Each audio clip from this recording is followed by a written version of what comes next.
Collector collector collector collector MLA MLA MLA MLA collector collector collector Bhupalpally జిల్లా కేంద్రంలో భాస్కర్ గడ్డలో గత ప్రభుత్వము డబుల్ బెడ్రూమ్ ఇండ్లను నిర్మించడం జరిగింది.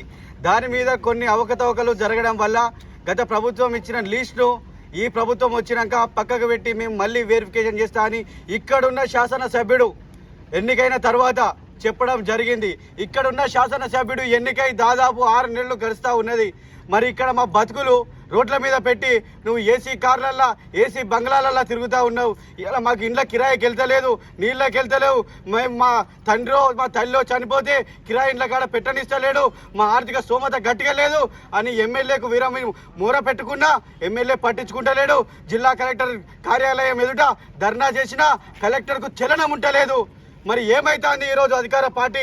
ఇవాళ ఎమ్మెల్యే చెప్పిండు నేను వచ్చిన తర్వాత డబుల్ బెడ్రూమ్ ఇల్లు ఇప్పిస్తా, నిరుపేదకి ఇప్పిస్తా, ఎక్కడ అవకతవకలు జరగనియా, ప్రతి ఇంటికి ప్రతి గడపకు సంక్షేమ పథకం చేర్చే వరకు నేను కొట్లాడుతా అన్నాడు ఈ ఎమ్మెల్యే. ఇవాళ ఏడవన్నాడు ఎమ్మెల్యే, ఎక్కడ ఉన్నాడు? ఇంత అన్యాయం జరుగుతూ ఉన్నది. రోడ్ల మీదకి వచ్చిళ్ళు ప్రజలు. ఇక్కడ ప్రతి 4 రోజుల కాడి నుంచి ఆమర నిరాహార దీక్ష లేక, నిద్ర లేక, తిండి లేక ఇక్కడ కూర్చుంటా ఉన్నారు. మరి నీకు సోయి లేదా? ఈ రోడ్డు మీదనే కదా నువ్వు పోతావు భూపాలపల్లికి, నీ క్యాంపు కార్యాలయానికి. సోయి ఉంటలేదా? కనబడతలేవా మా బతుకులు? మా ఓట్లు కావాలి. మా ఓట్ల కోసం ప్రతి ఇంటికి మా ఇంటికి మా గడపకు పంపినావు, రూపాయి తీసుకోకుండా ఓట్లు వేసినాం.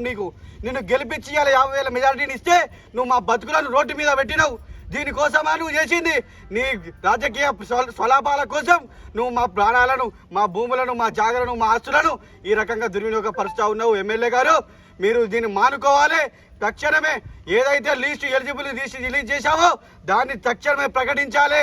జిల్లా కలెక్టర్ను తీసుకురావాలి.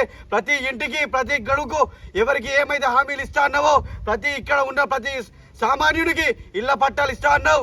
ఆ ప్రతి సామాన్యుడికి వెరిఫికేషన్ చేయించి ఎమ్మెల్యే గారు మీరు చేయాలి. లేకపోతే ఇక్కడ నుంచి అంబేద్కర్ సెంటర్ దాకా మేము ర్యాలీగా వచ్చి అంబేద్కర్ సెంటర్లో ధర్నా చేస్తాం.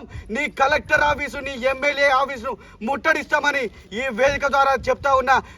జిల్లా కలెక్టర్ గారికి నేను ఒకటి హెచ్చరిక జారీ చేస్తా ఉన్నా. మీరు అధికార పార్టీకి తొత్తుగా వ్యవహరించవద్దు. పేదల పక్షాన ఉండాలి, పేదల కోసం పనిచేసే వ్యక్తిగా ఉండాలి. ఇవాళ ఏ పార్టీ అధికారంలో ఉంటే ఆ పార్టీ కండువా కట్టుకునే రకంగా నువ్వు వివరించవద్దు. నువ్వు పేదల కోసం పనిచేయాలి. నీకు ఉద్యోగం ఇచ్చింది కింది స్థాయి అధికారుల కోసమో ఎమ్మెల్యేల కోసమో చేయడానికి కాదు, బడుగు బలహీన వర్గాలకు న్యాయం చేయాలి అని. కాబట్టి ఎమ్మెల్యే గారు, జిల్లా కలెక్టర్ గారు మీరు తక్షణమే దిగివచ్చి ఇక్కడ ఉన్న నిరుపేదలకు ఇండ్ల పట్టా సర్టిఫికెట్లు ఇవ్వాలి. ఇవ్వకపోతే నీ కార్యాలయాన్ని ముట్టలు చేస్తాం బిడ్డ, గుర్తుపెట్టుకో. నిన్ను వదిలిపెట్టేదే లేదు. నువ్వు చెప్పిన హామీలు ఇచ్చే వరకు మిమ్మల్ని వేటాడతామని ఈ వేదిక ద్వారా తెలియజేస్తా ఉన్నా.